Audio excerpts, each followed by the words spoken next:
देवीच्या पूजेसाठी पेढे घेतले 1.25 किलो. रावांचं नाव घेते, आजचा रंग आहे येलो. नवरात्रीची दुसरा दिवस, रंग आहे green. Rao is king, I am a queen. फ्रीजमध्ये ठेवला आईस्क्रीम ट्रे. रावांचं नाव घेते, आजचा रंग आहे grey. Today is colour of orange. रावांचं माझं आहे लव्ह मॅरेज. नवरात्रीच्या 5व्या माळेला साडी घातली white. Rao is my very bright.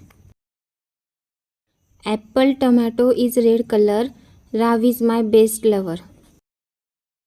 नवरात्रीच्या सणाला साडी घातली न्यू. रावांचं नाव घेते, आजचा रंग आहे blue. Please share my YouTube link. रावांचं नाव घेते, आजचा रंग आहे pink. Today is colour of purple. Rao आणि मी सर्वात ब्युटिफुल